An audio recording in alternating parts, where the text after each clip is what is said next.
여러분, 이거 정말 이상한 일 아닙니까? 이봐, 공항 상황 좀 봐. 완전 난리야. 국제 행사 끝나면 당연히 사람들 빠져나가죠. 그런데 한국은 달랐습니다. 하루 입국자 21만 명 돌파. 보통 때보다 2배 이상 늘어났습니다. 외신들이 발칵 뒤집혔죠. 미국 CNN은 특집 방송을 내보냈고 영국 BBC는 이런 현상에 이름까지 붙였습니다. 그런데 더 이상한 게 있었습니다. 수도 서울로 가는 사람이 거의 없었다는 겁니다. 공항 로비에서 직접 확인했습니다. 유럽에서 온 관광객들, 아시아 각지에서 온 여행자들. 최종 목적지가 어디세요? 대답은 하나로 모아졌습니다. 바로 경주였습니다. 정상들은 이미 떠났는데 왜 지금 이 사람들이 몰려오는 걸까요? 미국 워싱턴 포스트의 마크 기자. 중동 분쟁부터 G20까지 취재해온 10년차 국제부 기자가 포착한 기이한 풍경. 대체 경주에서 무슨 일이 벌어진 건지 지금 바로 확인해 보겠습니다. 시작에 앞서 좋아요와 구독 눌러주시면 한국의 더 많은 이야기를 소개하는 데에 큰 힘이 됩니다. 안녕하세요. 저는 마크 톰슨입니다. 워싱턴 포스트 국제부에서 12년째 일하고 있습니다. 그날 인천공항은 평소와 완전히 달랐어요. 입국장 전체가 묘한 에너지로 가득했지요. 보통 국제공항이라는 곳은 사람들이 뿔뿔이 흩어지기 마련인데 그날만큼은 아니었습니다. 도착 게이트를 빠져나온 사람들의 흐름이 이상했어요. 서울 시내행 리무진 버스 승강장이 아니라 고속철 탑승구 방면으로 대부분 향하고 있었거든요. 공항철도 매표기 앞에도 긴 줄이 늘어서 있었지요. 처음엔 단체 관광객이려니 생각했습니다. 그런데 가까이 다가가 보니 그게 아니었어요. 독일어, 프랑스어, 영어, 중국어가 뒤섞여 들렸습니다. 각자 다른 나라에서 온 개별 여행객들이 우연히 같은 방향으로 움직이고 있었던 겁니다. 독일에서 온 가족이 보였어요. 아버지는 큰 캐리어 2개를 끌고 있었고 아이들은 한복이 인쇄된 팸플릿을 들고 있었지요. 프랑스에서 온 젊은 커플도 있었습니다. 여자는 스마트폰으로 기차 시간표를 확인하고 있었고 남자는 가방에서 카메라를 꺼내고 있었어요. 궁금해서 한 독일인 가족에게 다가가 물어봤습니다. 어디로 가시냐고요? 경주라는 대답이 돌아왔어요. 서울은 들르지 않냐고 다시 물었더니 바로 경주로 간다고 했지요. 제 동료가 보낸 메시지가 계속 머릿속을 맴돌았습니다. 하루 입국자 21만 4천 명. 평소보다 2배가 넘는 숫자였지요. 정상회담은 이미 끝났는데 말입니다. 각국 정상들이 떠나고 경호 차량도 사라진 뒤였어요. 공항 안내 데스크에 들렀습니다. 젊은 여성 직원이 태블릿을 들고 외국인들에게 교통편을 안내하고 있었거든요. 경주 가는 방법을 문의하는 사람들이 끊이질 않았어요. 직원은 능숙하게 고속철 노선과 시간표를 보여주며 설명했지요. 공항철도 역으로 내려갔습니다. 서울역행 열차 승강장이 북적였어요. 하지만 이들 대부분은 서울이 최종 목적지가 아니었습니다. 서울역에서 다시 고속철로 갈아타 남쪽으로 내려가려는 사람들이었지요. 고속철 예매 상황을 확인해 봤어요. 서울역 출발 신경주행이 오후 내내 매진이었습니다. 그것도 단순히 한두 시간이 아니라 저녁 시간대까지 전부 다요. 행사 기간 중에도 이 정도는 아니었다는 영무원의 말이 들렸습니다. 공항 로비를 천천히 걸으며 주변을 관찰했어요. 카페 테이블 위에는 경주 관광 지도가 펼쳐져 있었고 형광펜으로 표시된 장소들이 보였지요. 불국사, 첨성대, 대릉원. 면세점 앞에는 중국인 관광객들이 모여 있었는데 가이드가 반복해서 강조하는 단어가 있었습니다. 경주, 신라 세계문화유산. 일본인 관광객 2명이 지나가며 나누는 대화가 귓가에 들렸어요. 교토보다 경주가 더 오래됐다는 얘기였지요. 그 순간 저는 걸음을 멈췄습니다. 교토는 연간 5천만 명이 찾는 도시입니다. 일본이 자랑하는 천년 고도이지요. 그런 교토와 경주를 비교한다는 건 경주가 그만큼 세계적으로 알려졌다는 의미였어요. 사실 저도 행사 취재차 경주에 열흘 정도 머문 적이 있습니다. 아름다운 도시였지요. 고즈넉한 사찰과 고분들, 천년의 역사가 살아 숨쉬는 곳이었어요. 하지만 하루에 수만 명을 끌어들일 만큼의 폭발력이 있다고는 생각하지 못했습니다. 공항 라운지 한쪽 구석에 자리를 잡고 노트북을 열었어요. 검색창에 경주를 입력하자 기사들이 쏟아졌지요. 로이터 통신은 관광객이 230% 증가했다고 보도했습니다. 블룸버그는 경주 지역 호텔 예약률이 97%를 넘어섰다고 전했어요. 향후 2주간 빈방이 거의 없다는 내용이었지요. 숫자를 정리해봤습니다. 인천공항 입국자 21만 4천 명 가운데 경주 방문 예정자가 약 8만 명으로 추정됐어요. 고속철 신경주행 예약률은 향후 사흘간 100%였지요. 경주 지역 숙박시설 예약률은 97%, 주요 관광지 방문 예약은 작년 같은 기간보다 340%나 늘었습니다. 이건 단순한 관광붐이 아니었어요. 한국관광공사 통계를 보니 국가별 비율이 골고루 분포돼 있었습니다. 중국 23%, 일본 18%, 미국 14%, 유럽 19%. 거의 모든 대륙에서 동시다발적으로 사람들이 몰려오고 있었던 겁니다. 창밖으로 석양이 지고 있었어요. 활주로에는 비행기들이 계속 착륙하고 있었지요. 그 안에도 수백 명이 경주행 티켓을 예약했을 거라는 생각이 들었습니다. 편집장에게서 전화가 왔어요. 뉴욕에 도착했느냐는 질문이었지요. 아직이라고 답했습니다. 경주로 간다고 했더니 잠시 침묵이 흘렀어요. 거기 행사 끝난 거 아니냐는 말에 그렇지만 사람들은 지금 가고 있다고 대답했지요. 뭔가 있느냐는 질문에 확답을 드릴 순 없었습니다. 다만 한 가지는 분명했어요. 세계가 지금 한 도시를 향해 움직이고 있다는 사실 말입니다.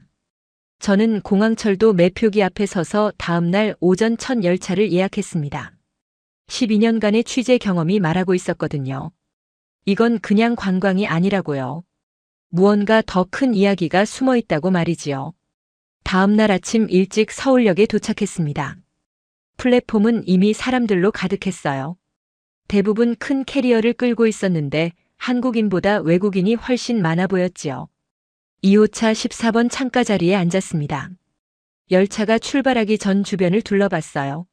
앞자리에는 프랑스 커플이 앉아 있었는데 남자는 태블릿으로 경주 지도를 보고 있었고 여자는 노트에 뭔가 적고 있었습니다.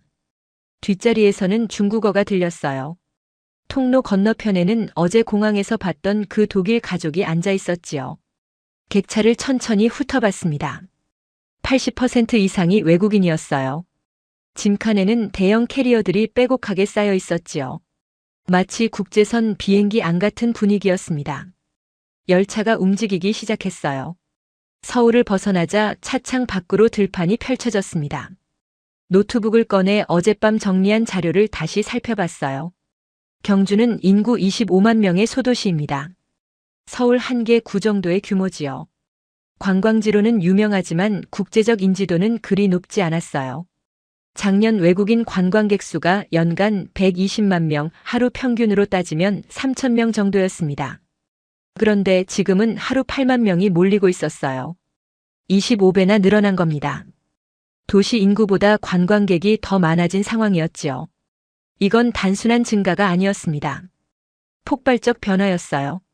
앞자리 프랑스 남자가 여자에게 뭔가 말하는 소리가 들렸습니다. 호텔 예약 확인 얘기였는데 경주가 아니라 포항에 잡았다는 내용이었어요. 포항이 어디냐고 여자가 묻자 경주 옆 도시로 30분 거리라고 남자가 설명했지요. 경주 호텔이 전부 찼다는 말도 덧붙였습니다. 그 대화를 들으며 메모를 했어요. 경주만으로는 숙박 수요를 감당할 수 없다는 뜻이었습니다. 주변 도시까지 영향을 받고 있었던 거지요. 열차는 대전을 지나 남쪽으로 계속 내려가고 있었습니다. 뒷자리 중국인들의 대화가 또 들렸어요. 중국어를 조금 알아듣는 편이라 귀를 기울였지요. 경주에 볼 게 정말 많다는 얘기였습니다. 천년고도라는 말도 나왔어요. 그런데 한 사람이 교토보다 더 오래됐다고 말하더군요. 다시 교토 얘기였습니다. 검색창에 경주와 교토를 함께 입력해봤어요. 교토는 794년부터 1000년 넘게 일본의 수도였지요. 경주는 기원전 57년부터 992년간 신라의 수도였습니다. 단순 계산으로도 경주가 훨씬 긴 역사를 가지고 있었어요. 하지만 관광객 수는 비교가 안 됐습니다. 교토는 연간 5천만 명, 경주는 작년까지 120만 명이었으니까요. 40배 차이였지요. 그런데 최근 일주일 통계를 보니 경주 방문 외국인이 56만 명이었습니다. 일주일에 56만 명이면 연간으로 환산하면 거의 3천만 명에 가까워요. 교토의 절반이 넘는 수준이었습니다. 단 일주일 만에 경주는 교토의 경쟁자가 된 겁니다. 이게 정말 가능한 일인가 싶었어요. 하지만 숫자는 거짓말을 하지 않았습니다. 통로 건너편 독일 아버지가 아이들에게 책을 읽어주고 있었어요. 경주 관광 안내서였습니다. 표지에는 불국사 사진이 있었지요. 아버지가 설명하는 소리가 들렸어요. 이 건물은 751년에 지어졌다고 했습니다. 거의 1300년 전이라는 말도 덧붙였지요. 아이가 놀란 듯 물었습니다. 그럼 우리 집보다 훨씬 오래됐다는 거냐고요?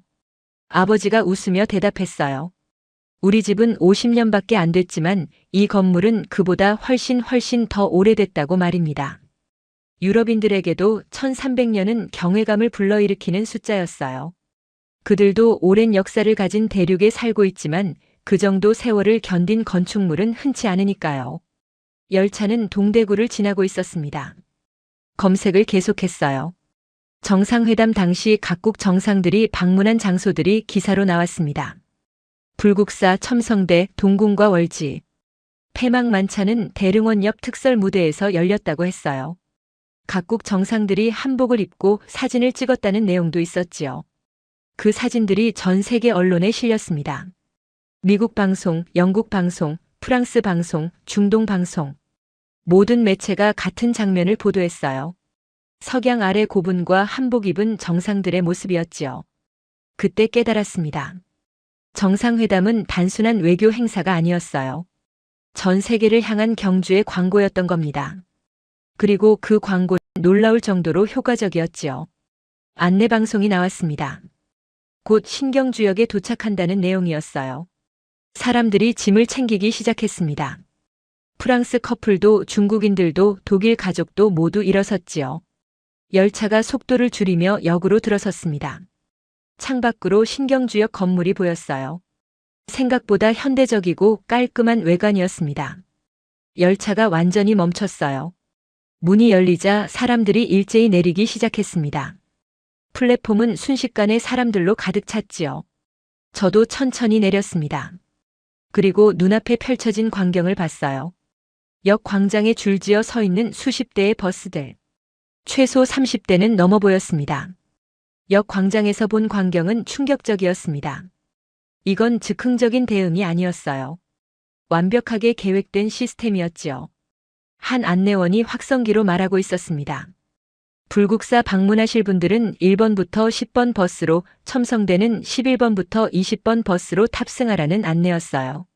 목소리는 차분했고 안내는 정확했습니다. 광장을 천천히 걸으며 주변을 살펴봤어요. 안내 데스크가 3곳에 설치돼 있었습니다. 각 데스크마다 통역사가 대기하고 있었지요. 영어, 중국어, 일본어.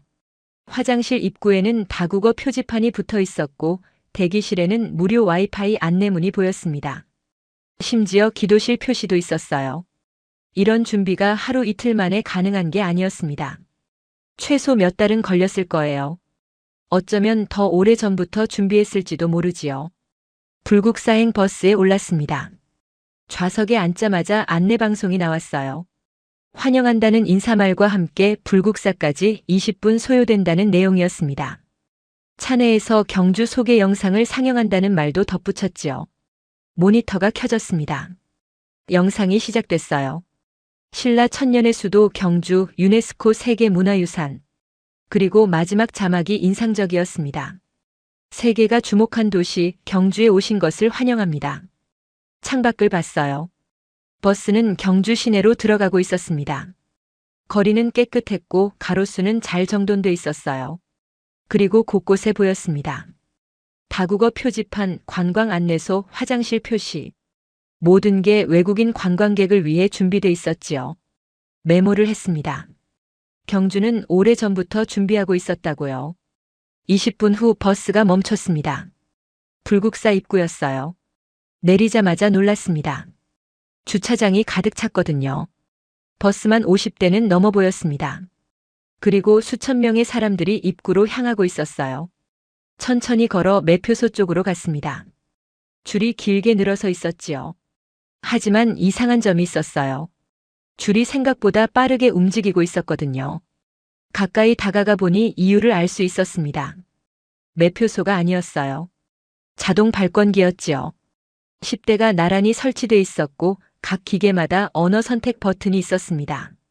한국어, 영어, 중국어, 일본어, 스페인어, 프랑스어. 프랑스 커플이 기계 앞에 섰습니다. 프랑스어를 선택했어요. 화면에 안내가 떴고 신용카드를 긁었지요. 10초 만에 티켓이 나왔습니다.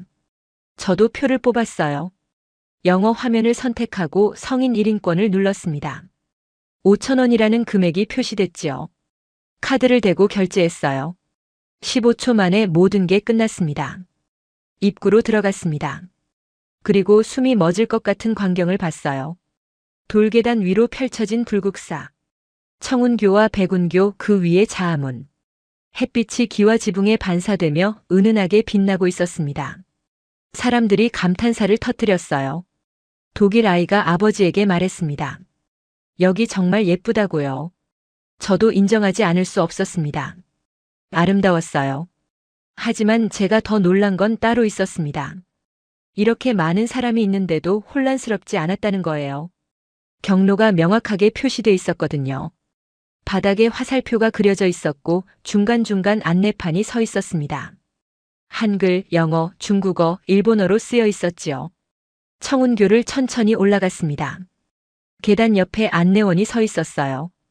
어제 역에서 본 것과 같은 파란 조끼를 입고 태블릿을 들고 있었습니다. 도움이 필요하면 말하라고 했어요. 이 계단이 언제 만들어졌는지 물었습니다. 751년이라는 대답이 돌아왔어요. 신라 경덕왕 때 만들어졌다고 했지요. 청운교는 33계단, 백운교는 17계단으로 총 50계단인데 이건 불교에서 부처가 되는 50단계를 상징한다고 설명했습니다. 감탄할 수밖에 없었어요. 안내원이 역사를 정확하게 알고 있었습니다. 영어 안내도 가능하냐고 물었더니 중국어와 일본어도 된다고 했어요. 주변을 둘러봤습니다. 안내원들이 곳곳에 배치돼 있었어요. 최소 30명은 됐지요. 관광객들이 질문하면 바로 답변해주고 있었습니다. 대웅전 앞에 도착했습니다. 사람들이 사진을 찍고 있었어요. 그런데 또 눈에 띄는 게 있었습니다. 바닥에 원형 스티커가 붙어 있었거든요. 거기에 쓰여 있었어요. 사진 촬영 포인트. 사람들은 그 표시 위에 서서 사진을 찍었습니다. 덕분에 서로 부딪히지 않았어요. 자연스럽게 질서가 유지됐지요. 다보탑 쪽으로 걸어갔습니다. 국보 20호인 8세기 석탑이에요. 탑 앞에 안내판이 서 있었는데 한글 설명 아래 코드가 하나 붙어 있었습니다. 스마트폰으로 찍었어요. 링크가 열렸습니다. 영어, 중국어, 일본어, 프랑스어, 스페인어 선택 버튼이 나왔어요. 영어를 눌렀지요. 다보탑의 역사, 구조, 의미가 상세하게 나왔습니다. 사진과 도면까지 있었어요. 심지어 음성 해설도 지원했습니다. 놀라지 않을 수 없었어요. 이건 단순한 관광지가 아니었습니다. 디지털 박물관이었어요. 모든 유물에 이런 시스템이 갖춰져 있었던 겁니다. 불국사를 나와 셔틀버스를 탔습니다. 석굴암까지는 10분 거리였어요. 버스 안에서도 안내 영상이 나왔지요. 석굴암의 역사와 의미를 설명하는 내용이었습니다. 석굴암에 도착했어요. 입구에서부터 숲길이 이어졌습니다. 사람들이 천천히 걸어 올라갔어요. 나무 사이로 햇빛이 비치고 새소리가 들렸지요. 도심의 소음과는 완전히 다른 세계였습니다. 10분쯤 걸었을까요? 석굴암 입구가 나타났습니다. 사람들이 줄을 서서 기다리고 있었어요. 하지만 여기서도 줄은 빠르게 움직였습니다. 입장 인원을 조절하고 있었거든요. 안으로 들어갔습니다. 어두운 통로를 지나 본존불이 있는 공간에 도착했어요. 유리 너머로 보이는 석가모니 불상. 8세기에 만들어진 작품이었습니다. 화강암을 깎아 만든 걸작이었어요. 높이 3m가 넘는 불상이 고요하게 앉아 있었습니다. 얼굴은 자비로웠고 손의 형태는 정교했어요. 1300년 전 장인들이 돌을 깎아 이런 작품을 만들었다는 게 믿기지 않았습니다. 사람들이 숨죽이고 바라봤어요. 독일 아버지가 아이들에게 속삭였습니다. 저건 사람이 손으로 만든 거라고요. 아이가 눈을 크게 뜨고 물었습니다. 진짜냐고요? 아버지가 고개를 끄덕였어요. 저도 한참을 그 자리에 서 있었습니다. 이 불상을 만든 사람들은 어떤 마음이었을까요? 어떤 신념으로 이 거대한 돌을 깎았을까요? 1000년이 넘는 시간이 흘렀는데도 여전히 이 자리에 있다는 게 경이로웠습니다. 석굴암을 나왔습니다. 바깥 공기가 시원했어요. 사람들이 벤치에 앉아 쉬고 있었습니다. 저도 한 벤치에 앉아 메모를 했어요. 경주는 살아있는 박물관이다. 1000년 역사가 곳곳에 숨쉬고 있다. 하지만 더 중요한 건 따로 있었습니다. 그 역사를 보여주는 방식이었어요. 안내원, 자동 발권기, 다국어 표지판, 디지털 해설 시스템. 모든 게 체계적으로 갖춰져 있었습니다. 이건 하루 이틀에 만들어진 게 아니었어요. 경주는 오래전부터 준비하고 있었던 겁니다. 그리고 정상회담은 그 준비를 세계에 보여준 무대였지요. 버스를 타고 다시 시내로 돌아왔습니다. 오후가 됐어요. 점심을 먹을 시간이었습니다. 안내원에게 추천을 부탁했더니 대릉원 근처 식당가를 알려줬어요. 택시를 타고 그곳으로 향했습니다. 10분쯤 걸렸지요. 대릉원 입구 주변에는 식당들이 줄지어 있었습니다. 한 식당에 들어갔어요. 메뉴판이 테이블 위에 놓여 있었습니다. 한글, 영어, 중국어, 일본어로 쓰여 있었어요. 사진도 함께 있었지요. 비빔밥을 주문했습니다. 주인이 영어로 대답했어요. 곧 나온다고요. 10분 후 비빔밥이 나왔습니다. 채소, 고기, 계란, 고추장. 색깔이 화려했어요. 숟가락으로 비벼서 한 입 먹었습니다. 맛있었어요. 옆 테이블에 독일 가족이 앉았습니다. 아이가 물었어요. 이게 뭐냐고요? 아버지가 메뉴판을 보더니 비빔밥이라고 알려줬습니다. 비벼 먹는 거라고 설명했지요. 아이가 비벼서 먹었습니다. 그러고는 웃었어요. 맛있다고요. 저는 미소를 지었습니다. 음식도 관광이었어요. 한국을 느끼는 방법이었지요. 식사를 마치고 밖으로 나왔습니다. 대릉원이 바로 앞에 있었어요. 거대한 고분들이 보였습니다. 입구로 걸어갔지요. 대릉원 앞 벤치에 앉아 노트북을 펼쳤습니다. 궁금한 게 있었어요. 경주는 이 많은 관광객을 어떻게 수용하고 있을까요? 검색을 시작했습니다. 경주 숙박시설은 총 25,000실이었어요. 정상회담 기간 예약률이 97%였다고 했지요. 남은 객실은 750실 뿐이었습니다. 하지만 예상 방문객은 하루 8만 명이었어요. 숙박이 필요한 사람을 절반으로 잡아도 4만 명입니다. 부족한 객실이 3만 9천실이 넘었지요. 경주는 이 문제를 어떻게 해결했을까요? 앞서 열차에서 들었던 프랑스 커플의 대화가 떠올랐습니다. 포항에 숙소를 잡았다는 얘기였지요. 포항시 공식 발표를 찾아봤어요. 정상회담 관광객 숙박 지원이라는 제목이었습니다. 크루즈 2척 유치 및 민박 확대, 총 3,000실 확보. 크루즈라는 단어가 눈에 띄었습니다. 검색을 더 해봤어요. 포항항에 크루즈 2척이 정박했다고 했습니다. 회담 개막 닷새 전부터였지요. 피아노랜드호 600실, 이스턴 비너스호 500실. 합쳐서 1,100실이었습니다. 배를 호텔로 쓴 겁니다. 놀라운 발상이었어요. 육지의 공간이 부족하면 바다를 활용한 거지요. 하지만 여전히 부족했습니다. 크루즈 1,100실과 포항 지역 민박 등을 합쳐도 3,000실이었어요. 여전히 3만 실 이상이 부족했지요. 더 검색했습니다. 경주시 주변 도시 협력이라는 자료가 나왔어요. 포항, 울산, 부산 연계 셔틀버스 운행. 울산까지 1시간, 부산까지 1시간 30분. 경주는 혼자 감당하지 않았습니다. 주변 도시들과 네트워크를 만들었어요. 포항의 크루즈, 울산의 호텔, 부산의 숙소. 그리고 그 사이를 잇는 셔틀버스. 이건 한 도시의 대응이 아니었습니다. 지역 전체가 움직인 거예요. 시스템의 힘이었지요. 자료를 더 찾아봤습니다. 셔틀버스가 하루 80대 운행됐다고 했어요. 경주에서 포항까지 30분 간격, 울산까지 1시간 간격이었지요. 아침 6시부터 밤 10시까지 계속 움직였습니다. 관광객들은 포항이나 울산에서 자고 아침에 셔틀버스를 타고 경주로 왔어요. 관광을 마치고 저녁에 다시 버스를 타고 숙소로 돌아갔지요. 불편할 수도 있었지만 시스템이 잘 작동하고 있었습니다. 메모를 했습니다. 경주는 혼자 서지 않았다. 함께 섰다. 대릉원 입구로 걸어갔습니다. 표를 끊었어요. 역시 자동 발권기였습니다. 다국어 지원 15초 만에 완료. 공원 안으로 들어갔어요. 산책로가 잘 정비돼 있었습니다. 거대한 고분들이 잔디밭 위에 늘어서 있었지요. 1000년 넘은 왕들의 무덤이었습니다. 표지판마다 코드가 붙어 있었어요. 스마트폰으로 찍으면 설명이 나왔지요. 각 고분의 역사와 출토된 유물에 대한 정보였습니다. 천마총 앞에 섰습니다. 가장 유명한 고분이었어요. 내부가 박물관처럼 꾸며져 있다고 들었지요. 입구로 들어갔습니다. 어두운 통로를 지나 중앙 전시실에 도착했어요. 유리관 안에 금관이 놓여 있었습니다. 신라 금관.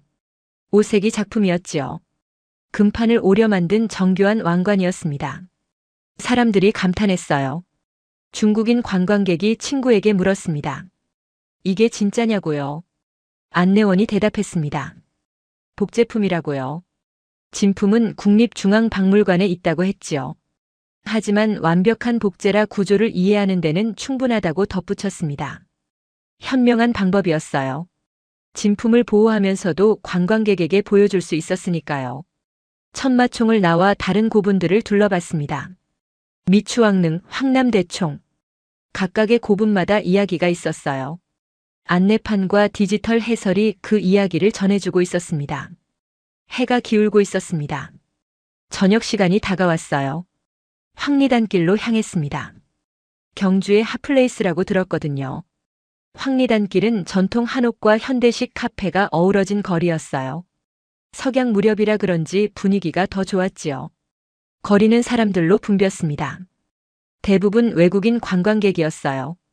카페마다 줄이 늘어서 있었지요. 한 카페에 들어갔습니다.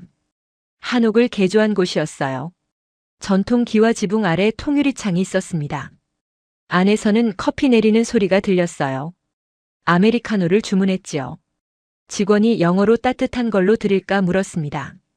네, 라고 답했어요. 커피를 받아 2층으로 올라갔습니다. 창가 자리에 앉았어요. 창밖으로 황리단길이 내려다 보였지요.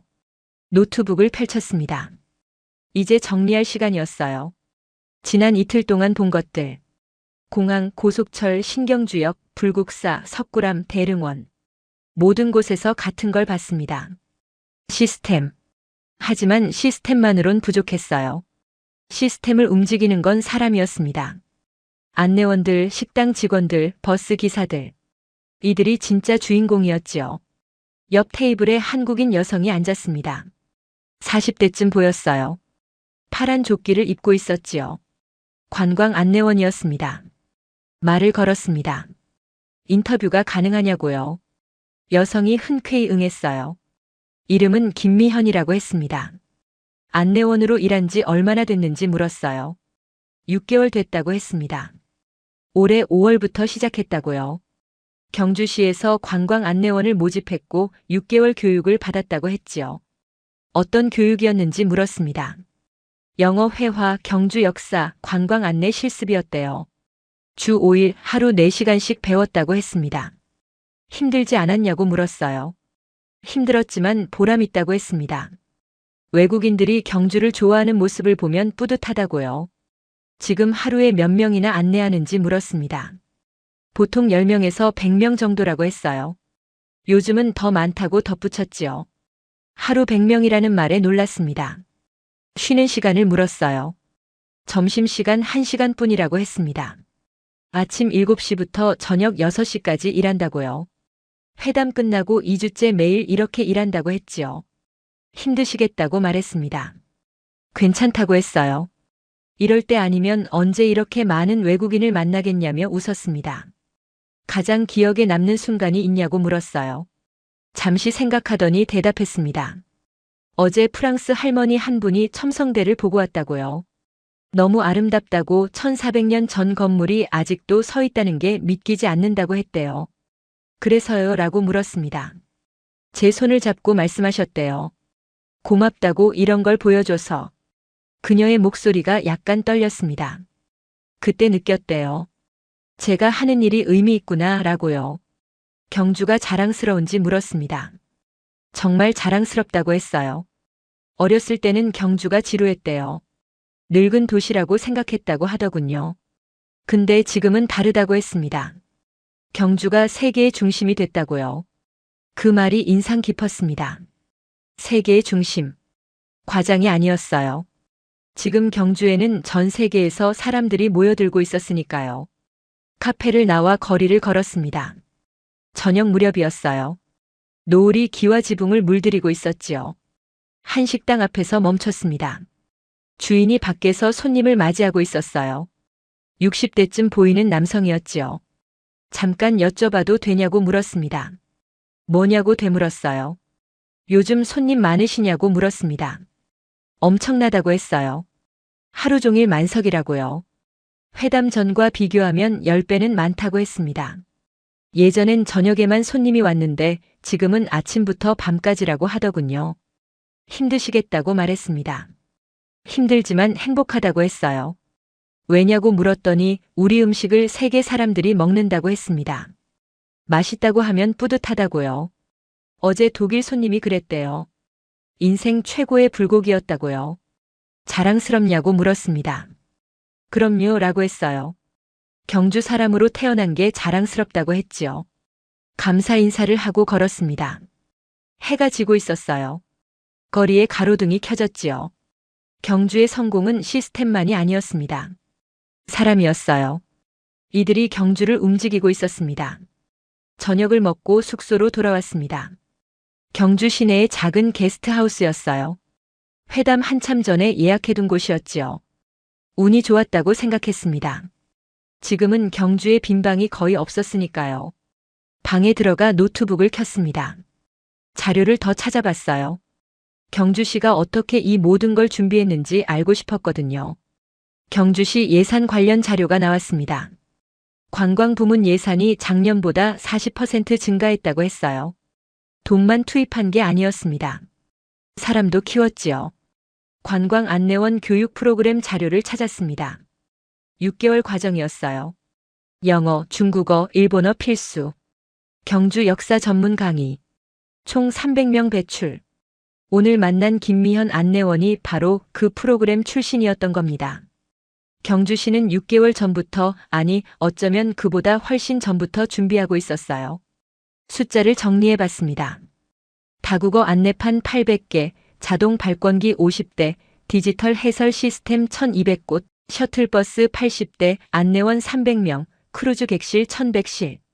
이건 단순한 행사 준비가 아니었습니다. 도시 전체를 바꾼 거예요. 그리고 정상회담은 그 변화를 세계에 보여준 무대였지요. 창밖을 내다봤습니다. 밤의 경주가 보였어요. 가로등 불빛 아래 고즈넉한 거리. 멀리 대릉원 방향으로 조명이 켜져 있었습니다. 고분들을 비추는 조명이었지요. 아름다웠습니다. 하지만 그 아름다움 뒤에는 치밀한 준비가 있었어요. 시스템과 사람, 협력과 실행. 이 모든 게 합쳐져 지금의 경주를 만들었습니다.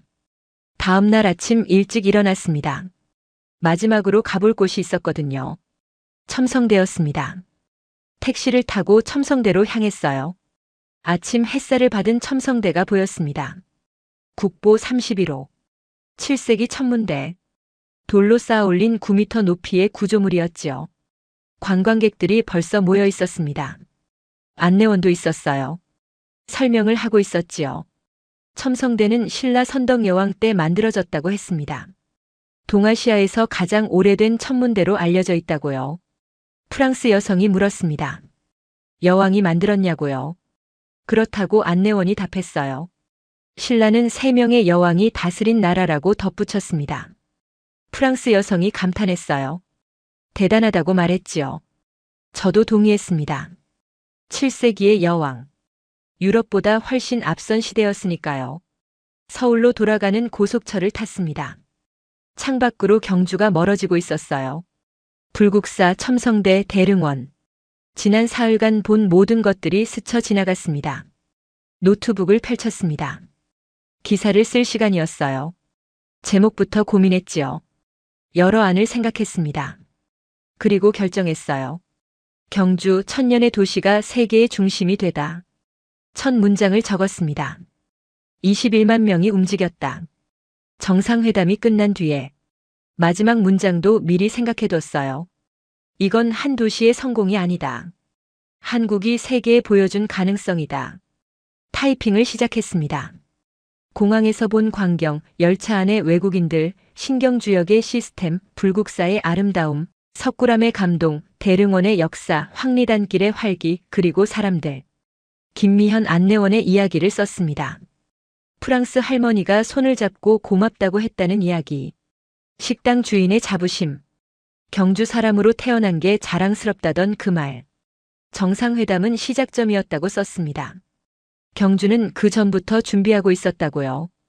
다국어 시스템, 안내원 교육, 자동화 시스템, 주변 도시 협력. 그리고 가장 중요한 것. 사람. 시스템을 만든 건 기술이었지만 시스템을 움직인 건 사람이었다고 썼습니다. 열차는 대전을 지나고 있었습니다. 창밖으로 들판이 펼쳐져 있었어요. 한국은 작은 나라라고 생각했습니다. 하지만 틀렸어요. 크기가 아니라 준비로 승부하는 나라였습니다. 계획하고 실행하는 나라였지요. 함께 협력하는 나라였습니다. 경주가 그걸 증명했어요. 인구 25만의 작은 도시가 하루 8만 명의 관광객을 받아들였습니다. 세계가 주목한 도시. 천년의 역사를 지키면서도 미래를 준비하는 도시. 작지만 강한 도시. 그게 경주였습니다. 그리고 그게 한국이었습니다. 오늘 사연은 여기까지입니다. 준비된 한국이 만든 경주 신화 스토리 어떠셨나요? 사연의 주인공에게 응원의 댓글을 남겨주세요. 지금까지 감동정거장에서 사연 전해드렸습니다. 사연이 마음에 드셨다면 좋아요와 구독 부탁드립니다. 시청해주셔서 감사합니다.